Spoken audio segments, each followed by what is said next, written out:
DPO upper Kohistan district, DPO lower Kohistan district, director security Dasu hydro power project और commandant special security unit KPK,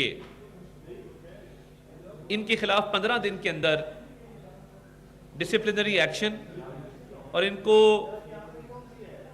इनके खिलाफ जो inquiry report आई है, इनके खिलाफ जो इंजबाती कार्रवाई का कहा गया है और कहा गया है कि इन्होंने अपने फ़राइज़ में गफलत बरती, इनको अलर्ट होना चाहिए था।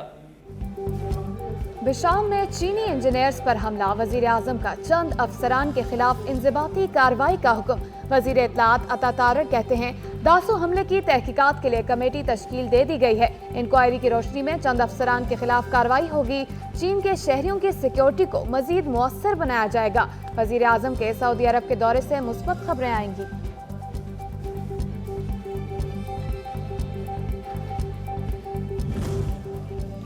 वफाकी वज़ीर दाखिला की पाकिस्तान में मुकीम चीनी बाशिंदों की हिफाजत के लिए फूल प्रूफ इकदाम की हिदायत। मोहसिन नकवी का कहना था कि गैर मुल्कियों खुसूसन चीनी बाशिंदों की हिफाजत के SOPs पर अमल दरामद को यकीनी बनाया जाए। दुश्मन पाकिस्तान की तरक्की और खुशहाली नहीं चाहता। शरपसंद अनासर के मज़मूम मकासद को हरगिज कामयाब नहीं होने देंगे।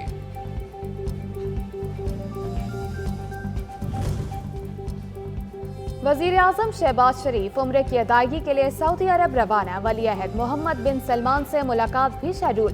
सऊदी अरब की जानिब से रेकोडेक मंसूबे में $1 अरब की सरमायाकारी का ऐलान मुतवक्के।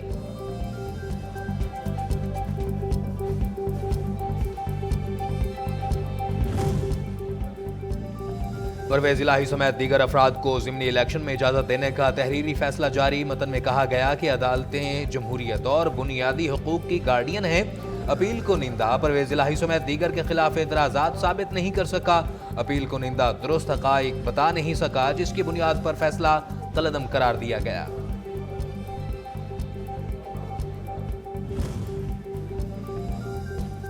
लाहौर हाई कोर्ट ने ताहयात नाअहली के खिलाफ दायर दरख्वास्त खारिज करने का तहरीरी फैसला जारी कर दिया। जस्टिस शाहिद बिलाल हसन ने 10 सफ़हात पर मुश्तमिल तहरीरी फैसला जारी किया। तहरीरी फैसले के मुताबिक 5 साल नाअहली का कानून आइन के मुताबिक है। इलेक्शन एक्ट 2017 की सेक्शन 232 की शिक 2 आइन के आर्टिकल 62 से मुतसादिम नहीं है। फैसले के मुताबिक आइन के आर्टिकल 8 के तहत किसी को बुनियादी हुकूक से महरूम नहीं किया जा सकता।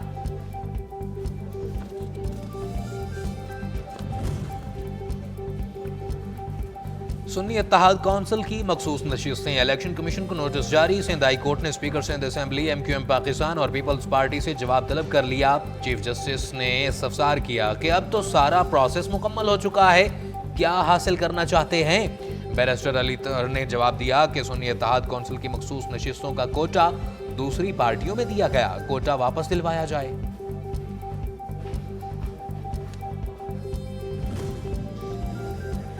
टोबा टेक सिंह में मियाँ बीवी के घरेलू झगड़े ने मासूम जिंदगियां निगल ली। जहरीली चाय पीने से जाबाग बच्चों की तादाद 5 हो गई। बच्चों की मां भी एलाइड अस्पताल फैसलाबाद में दम तोड़ गई। चारों की नमाज जनाजा उनके मामू के आबाई गांव में अदा कर दी गई।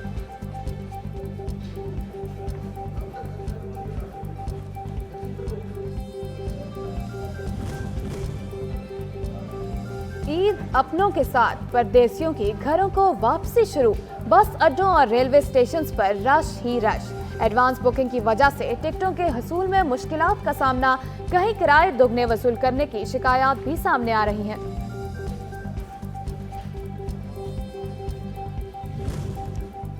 सिंध के सीनियर वजीर शर्जील इनाम मेमन की इजाफी किराया लेने वाले ट्रांसपोर्टर्स के खिलाफ कार्रवाई की हिदायत। ट्रांसपोर्ट अथॉरिटी के तमाम अफसरान की छुट्टियां मनसूख कर दी।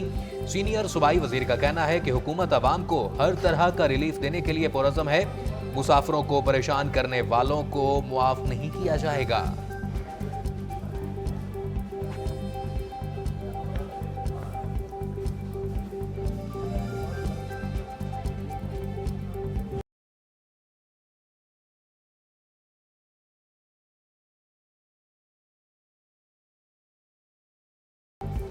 ईद उल फितर में चंद रोज बाकी, ईद शॉपिंग जोर पकड़ गई।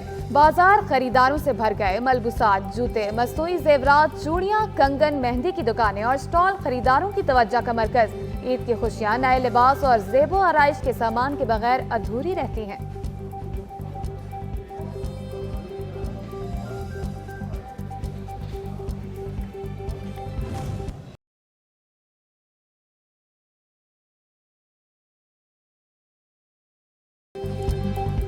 ईद उल फितर से कबल महंगाई का पारा एक बार फिर चढ़ गया।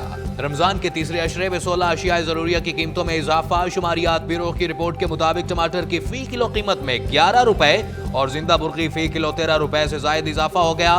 प्याज 3 रुपए, लहसुन 4 रुपए, बीफ और मटन 7 रुपए फी किलो तक महंगे। चावल, ब्रांडेड घी, पेट्रोल, कपड़े और जूते भी महंगी होने वाली अशिया में शामिल।